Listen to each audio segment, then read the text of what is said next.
அண்மையில் இந்திய ஒன்றிய அரசு கூடங்குளத்தில் உள்ள 3வது 4வது உலைகளுக்கான அணுக்கழிவு மையத்தை உருவாக்குவதற்கு அனுமதி அளித்துள்ளது. இது மிகவும் ஆபத்தானது,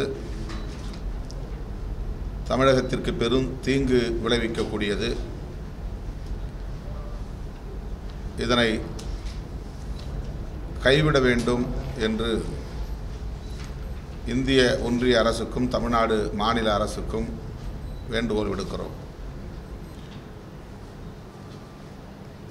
டிஜிஆர் என்று சொல்லப்படக்கூடிய டீப் ஜியாலஜிக்கல் ரெபாசிட்டரி என்கிற ஆழ்நில அணுக்கழிவு புதை மையம் எங்கே அமைக்க இருக்கிறது என்கிற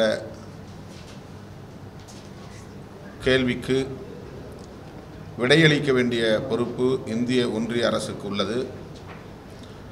அணு உலை வளாகத்திற்குள் அதை அமைக்கக்கூடாது.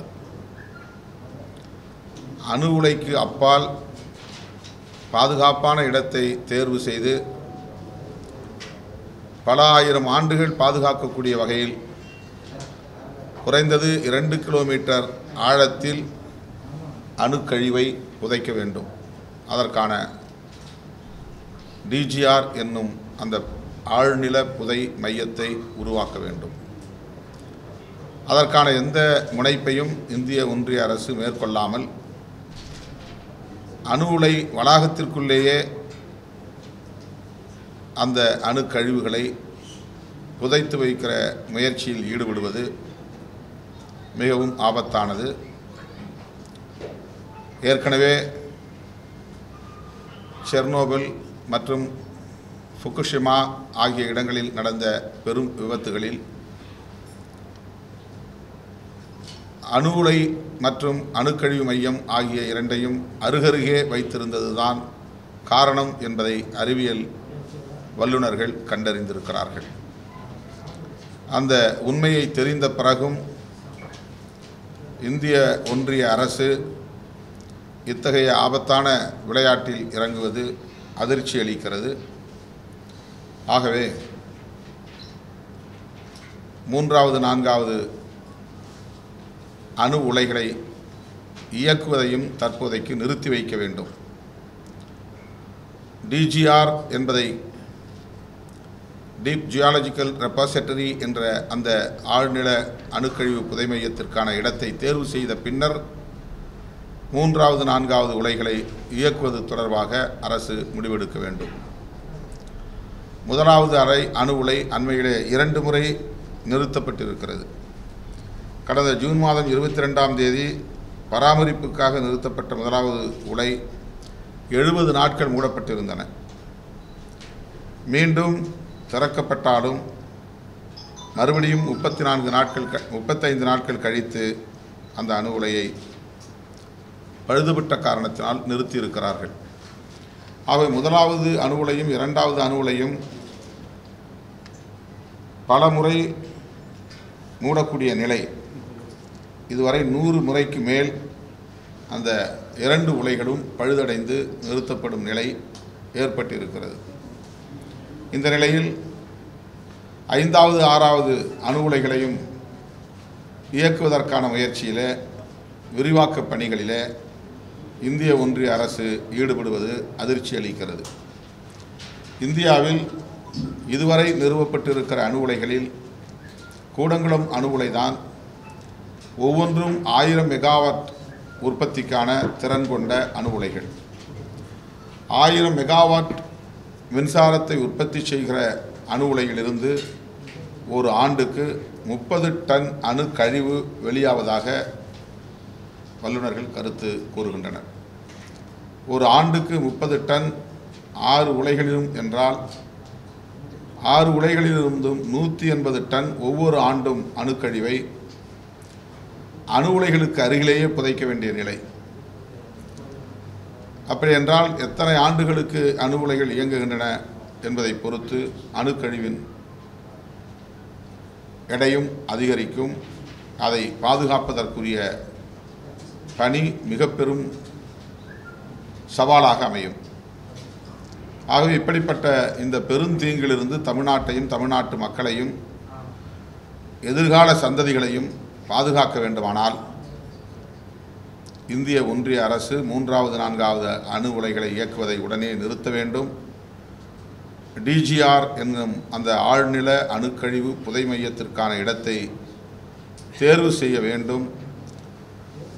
அயல் நாடுகளிலிருந்து அணு உலைக்கான அணு மின் உற்பத்திக்கான தளவாடங்களில் இறக்குமதி செய்வதையும் கைவிட வேண்டும் என்று அணுசக்திக்கு எதிரான மக்கள் இயக்கம் மற்றும் பூவுலகின் நண்பர்கள், ஜனநாயக சக்திகள் அனைவரும் இணைந்து வலியுறுத்துகிறோம்.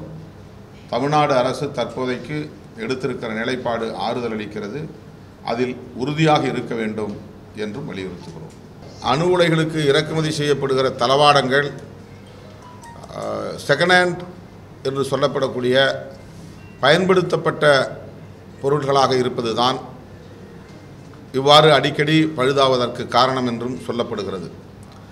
அதாவது ரஷ்யாவில் பயன்படுத்திய அணு உலைகள் அவர்கள் அடுத்தடுத்து அதை பயன்படுத்த முடியாது என்கிற நிலையில் அதை அவர்களால் எப்படி மறுபடியும் கையாளுவது என்று தெரியாத நிலையில் இப்படி வளரும் 3வது உலக நாடுகளில், குறிப்பாக இந்தியா போன்ற வளர்முகத்தில் உள்ள நாட்டில் கொண்டு வந்து அவற்றையெல்லாம் கொட்டுகிறார்கள், இறக்குமதி செய்கிறார்கள். அந்த அடிப்படையில் தான் இந்த ஒப்பந்தங்களும் போடப்பட்டதாகவும் ஒரு கருத்து நிலவுகிறது. எனவே இனி இறக்குமதி என்பதே அணு உலை தொடர்பான தளவாடங்களுக்கான இறக்குமதி என்பதே கூடாது என்பதில் தமிழ்நாடு அரசும் உறுதியாக இருக்க வேண்டும் என்று வலியுறுத்துகிறோம். பொதுவாக ஒரு கவிஞன் சொன்னது தான் ஞாபகத்து வருது. இயேசு கிறிஸ்து 3வது நாள் உயிர்த்தெழுந்தால் அவர் மீதும் அணுக்கதிர் வீச்சு வரும் என்று ஒரு கவிஞன் எழுதினான். அதுதான் ஞாபகத்து வருகிறது. உலகமே புறந்தள்ளுகிற இந்த அணுசக்தி இப்போது இந்தியாவில் இவ்வளவு, அதுவும் ஒரே இடத்துல 6 அணு உலைகளை அடுக்கடுக்காக அமைப்பது என்ன அறிவியல் இருக்கிறது என்பதுதான் கேள்வி.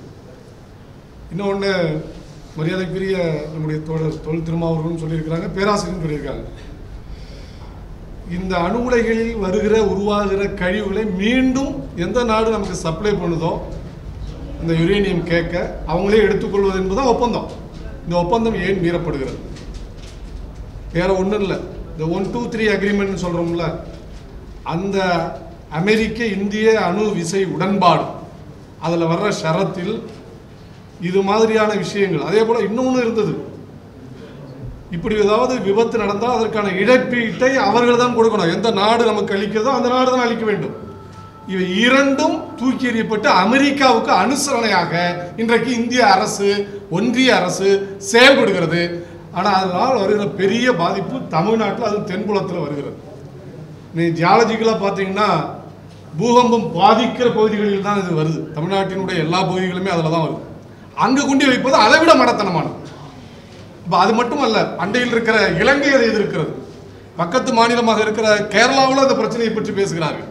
அப்போ தமிழ்நாடு அரசு, ஒன்றிய அரசை வலியுறுத்த வேண்டும், இதை ஒருபோதும் அனுமதிக்கக்கூடாது. இந்த ஆழ்நில சேமிப்பு கிடங்கு இருக்குன்னு சொல்கிறோம்ல, சாதாரண தமிழில் சொல்கிறது, 2 கிலோமீட்டர் ஆழத்தில் அதை உருவாக்காமல், உச்சநீதிமன்றம் பலமுறை சொல்லியும் அதை உருவாக்காமல் அந்த அலகுக்குள்ளேயே, அந்த இடத்துக்கு பக்கத்திலேயே இது போன்ற பாதுகாப்பற்ற முறையில் அதை பாதுகாப்பது என்பது மிக மோசமானது. ஏன்னா ஒரு சின்ன விபத்து வந்தால் சாதாரண விஷயம் இல்லை. அதனுடைய ஆஃப் லைஃப் பீரியடை 24,000 ஆண்டு. இந்த கழிவுகளினுடைய அரை ஆண்டு, அந்த இது சொல்கிறோம்ல, அரை ஆயுள் காலம், அது 24,000 ஆண்டு. அப்படின்னா அது தலைமுறையாக வந்துக்கிட்டே இருக்கும் அந்த கதிர்வீச்சு. எனவே இவ்வளவு அபாயம் இருக்கிறது. ஃபுகுஷிமா மிகச்சிறந்த பாடத்தை கற்றுக் கொடுத்திருக்கிறது உலகத்துக்கு. அதை ஒட்டி வளர்ந்த நாடுகளே இப்போது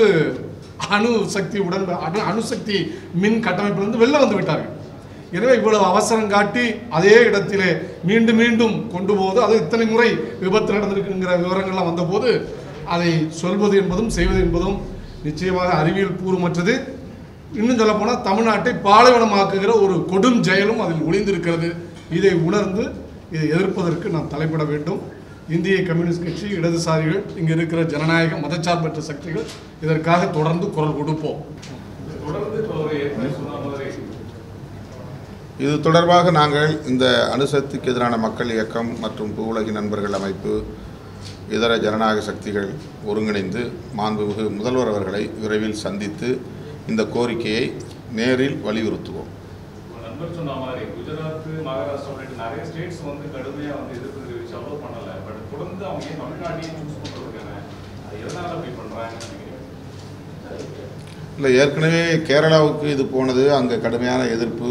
அதன் பிறகு வேறு எங்கே ஒரு மாநிலத்துக்கு போனாங்க,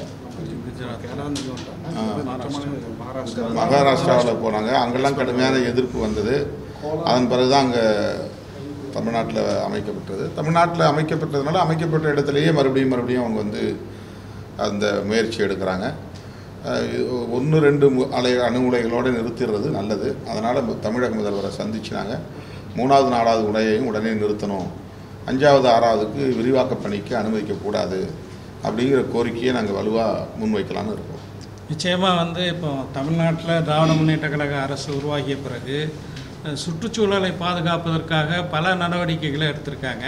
முதல் முறையாக இந்தியாவில் ஒரு மாநில அரசு கிளைமேட் சேஞ்சுக்காக, காலநிலை மாற்றத்துக்காக ஒரு அமைச்சரே நியமிச்சிருக்காங்க. அதே போல் நம்முடைய வனப்பகுதிகளெலாம் அதிகரிக்கணும், அதே போல் சாகுபடி நிலங்கள்லாம் அதிகரிக்கணுங்கிற ஒரு நிலைப்பாட்டை எல்லாம் திராவிட முன்னேற்ற கழக அரசு எடுத்திருக்கின்றது.